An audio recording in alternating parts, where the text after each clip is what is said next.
Harga dalam kehidupan nyata tidak hanya digerakkan oleh pasar. Say hello, hi friends. Dengan Jasmine, podcast kali ini aku bersama Naila. Halo. Pembahasan episode kali ini tuh kayak sebuah pertanyaan yang mungkin sering muncul di kehidupan sehari-hari. Ya kan, Nay? Yaitu siapa yang sebenarnya menggerakkan harga? Apakah murni ditentukan oleh pasar atau melalui pemerintah atau justru oleh politik? Wah, menarik nih, karena kan banyak dari kita berpikir bahwa harga barang hanya ditentukan oleh permintaan dan penawaran. Padahal, jika melihat sejarah perkembangan pemikiran ekonomi, jawabannya ternyata jauh lebih kompleks. Nah itu dia, melalui pembahasan kali ini kita akan melihat bagaimana pandangan para tokoh ekonomi berkembang. Kalau kita mulai dari awal, aliran klasik yang dipelopori oleh Adam Smith berpendapat bahwa mekanisme pasar mampu mengatur dirinya sendiri melalui permintaan dan penawaran. Kamu tahu maksudnya apa? Bisa diartikan pemerintah sebaiknya tidak perlu banyak ikut campur dalam kegiatan ekonomi karena dianggap dapat mengganggu keseimbangan pasar. Jadi, menurut Adam Smith, harga yang terbentuk di pasar merupakan hasil interaksi alami antara penjual dan pembeli. Pemerintah cukup berperan dalam menyediakan pelayanan publik seperti keamanan dan ketahanan, tapi tidak mengatur mekanisme harga secara langsung. Oh, kemudian muncul aliran neoklasik yang pada dasarnya masih mempertahankan prinsip pasar bebas. Itu tuh bedanya neoklasik mulai menggunakan analisis mengenai bagaimana pasar bekerja dan tetap menempatkan kebebasan individu sebagai dasar utama kegiatan ekonomi. Benar gak sih? Ya, namun dalam praktiknya ternyata mekanisme pasar tidak selalu berjalan sempurna. Ada kondisi tertentu yang tidak dapat diselesaikan hanya dengan mengandalkan pasar. Dari sinilah muncul pemikiran John Maynard Keynes dan Keynes berpendapat bahwa pemerintah memiliki peran penting ketika pasar mengalami kegagalan atau market failure.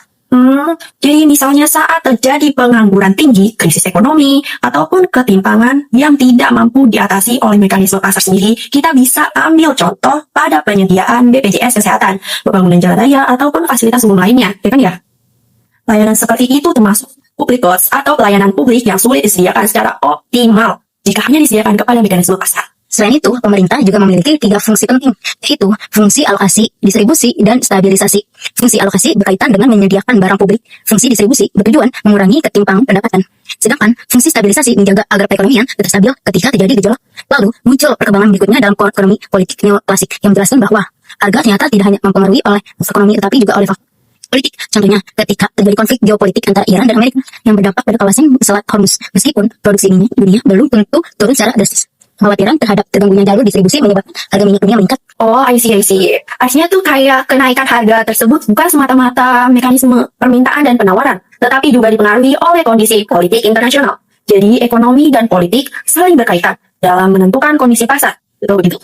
Betul, hal yang sama juga dapat kita lihat pada berbagai kebijakan pemerintah, seperti subsidi, investasi, pembangunan infrastruktur, maupun program-program ekonomi lainnya. Semua kebijakan tersebut ikut memengaruhi aktivitas ekonomi dan akhirnya berdampak pada harga yang dirasakan masyarakat. Kalau dilihat sejarah perkembangan pemikiran ekonomi, sebenarnya tidak ada satu jawaban tunggal mengenai siapa yang menggerakkan harga pasar.